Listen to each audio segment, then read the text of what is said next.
Passport ഓഫീസിൽ പോകണം എന്നുണ്ടെങ്കിൽ നമുക്കത് നിർബന്ധമാണ്. അല്ലാന്നുണ്ടെങ്കിൽ നമ്മൾ രണ്ടാമത് ക്യാഷ് അടിച്ചിട്ട് പിന്നെയും ഡേറ്റ് എടുത്തിട്ട് വേണം നമുക്ക് പോകാൻ, നമുക്ക് ക്യാഷ് നഷ്ടം വരും. അപ്പോൾ അതൊക്കെ ഓർമ്മയുള്ള കേസാണെങ്കിൽ മാത്രമേ നമുക്കിത് രണ്ടാമത് റിക്കവർ ചെയ്ത് പോകാൻ പറ്റുള്ളൂ എന്നുള്ളത് പ്രത്യേകം ശ്രദ്ധിക്കണം. നമ്മൾ ഡേറ്റ് ഓഫ് ബർത്ത് കൊടുക്കുക. ഡേറ്റ് ഓഫ് ബർത്ത് കൊടുത്തതിന് ശേഷം 2 ഓപ്ഷനാണ്. നമ്മൾ മെയിൽ ഐ ഡിയിലേക്ക് വരണോ, അല്ലാന്നുണ്ടെങ്കിൽ നമ്മൾ ആ നേരത്തെ പറഞ്ഞ പോലെ ക്വസ്റ്റ്യൻ കൊടുത്തിട്ട് അത് കൊടുത്താൽ മതിയോ എന്നുള്ളത്. അപ്പോൾ അതിൽ നമ്മൾ രണ്ടാമതുള്ളത് കൊടുക്കുകയായിരിക്കും നല്ല. സെലക്ട് ചെയ്യുന്ന ഓപ്ഷൻ, അതിൽ രണ്ടാമതുള്ള ഓപ്ഷൻ കൊടുക്കുക. എന്നിട്ട് ഈ ക്യാപ്ച ഇവിടെ ചെയ്ത് കൊടുക്കുക. CY5QU837 കണ്ടിന്യൂ കൊടുക്കുക. അപ്പോൾ നെക്സ്റ്റ് ഇങ്ങനെ ആയിരിക്കും വരിക. GSK Chemmad 164 date of birth കൊടുത്തു, ബർത്ത് സിറ്റി കൊടുത്തു.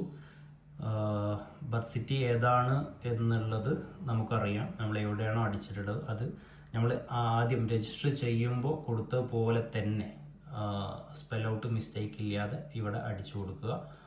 അതടിച്ചതിന് ശേഷം ഇവിടെ പാസ്വേഡ് ചോദിക്കുന്നുണ്ട്. നമ്മൾ ആദ്യം അടിച്ച പാസ്വേഡ് അല്ല കൊടുക്കേണ്ടി, പുതിയൊരു പാസ്വേഡ് ഇവിടെ ക്രിയേറ്റ് ചെയ്ത് കൊടുക്കുക. അത് കൺഫേം ആയിട്ട് താഴെ അടിച്ചു കൊടുക്കുക, സബ്മിറ്റ് ചെയ്യുക. അങ്ങനെ സബ്മിറ്റ് ചെയ്തതിന് ശേഷം നമ്മളൊരു പുതിയ പാസ്വേഡ് ഇതിന് ക്രിയേറ്റ് ചെയ്തു. അത് സബ്മിറ്റ് ചെയ്തതിന് ശേഷം നമുക്ക് എന്താക്കാം, ഈ യൂസർ നെയിം അടിച്ച് പുതിയ പാസ്വേഡ് അടിച്ചു കഴിഞ്ഞാൽ നമുക്ക് നമ്മുടെ ആദ്യം ചെയ്തു വെച്ച ID, അഥവാ നമ്മളൊരു ID-യിൽ 5 പാസ്പോർട്ട് ആപ്ലിക്കേഷൻ വരെ ചെയ്യാം എന്നുള്ളതാണ്. ഇപ്പോൾ നിയർലി 2-3 ദിവസമായിട്ട് പാസ്പോർട്ട് സൈറ്റിന് പുതിയ അപ്ഡേഷൻസ് ഒക്കെ കോഴിക്കോട് പാസ്പോർട്ട് ഓഫീസിൻ്റെ കീഴിലുള്ള സേവാ കേന്ദ്രങ്ങളിലൊക്കെ വന്നിട്ടുണ്ട്. കോഴിക്കോട് പാസ്പോർട്ട് ഓഫീസും